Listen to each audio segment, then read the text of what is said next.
Good morning everyone. Napapansin nyo parang maga yung mata ko. And gusto ko lang i-share ang nangyari sa akin kagabi. And maging silbing aral sana na hindi mangyari yung katangahan na ginawa ko. Kagabi kasi 7 p.m. or 8 p.m. siguro yon.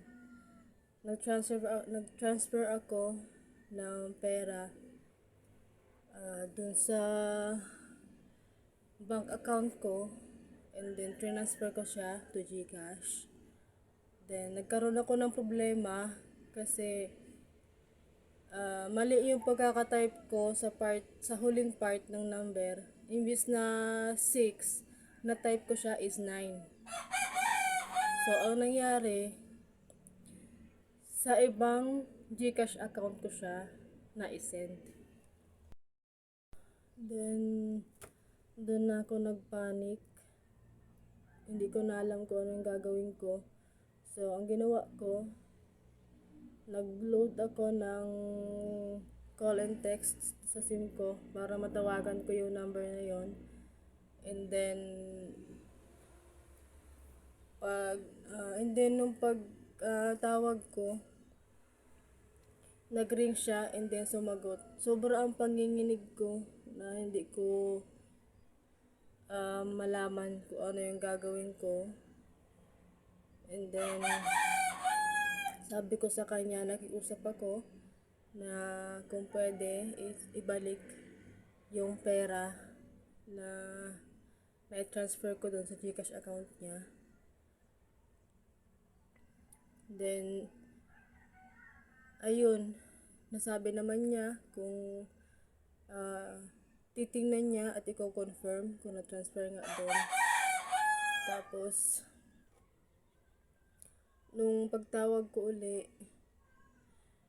nasabi nga niya na-transfer nga doon yung halaga na yon. And then sabi niya sa akin kung anong account. Sabi ko ay bank account ko po yan, sir. Sabi niya i-send ko raw yung GCash number ko, ito-transfer daw niya. Buti na lang talaga may mga tao pa na hindi mo akalain na, kasi nasa isip ko talaga hindi niya ibabalik kasi syempre mapapakinabangan din niya yun eh. Pero dahil sa kabaitan niya, binalik niya sa akin. And then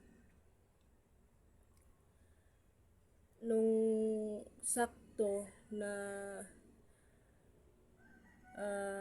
nag-vibrate yung cellphone ko, and then ayun na nga, may lumabas sa icon ko na you have received yung pera na yun na sinend ko, nabalik niya sa akin. Doon talaga ako napaluhod na sobra ang pasasalamat ko sa tao na yon na ibinalik niya yung pera ko, kasi yun na lang talaga yung huling pera na meron ako. And isisend ko yan sa province kasi kailangan din nila. Sobra ang pasasalamat ko sa tao na yon. And sabi niya taga Mindanao daw siya. Shout out sa'yo, sir. Saludo talaga ako sa pagiging matapat at napakabait mong tao. Hindi ko talaga akalain na ibabalik niya sa akin yung pera na yun. God bless talaga.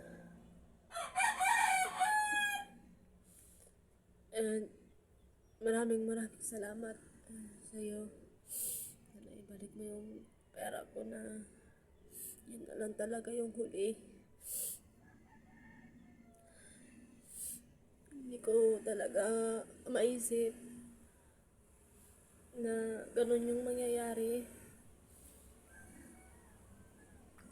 Nanginginig talaga ako. Noong time na yun na kala ko talaga hindi na kayo may babalik, pero nandiyan pa rin si Lord. Hindi niya talaga pababayaan na ganun yung mangyari sa'yo. So, yun lang. Sana maging silbing aral to sa lahat na kailangan double check nyo bago kayo mag-send ng money. Hindi mangyari sa inyo yung nangyari sa akin.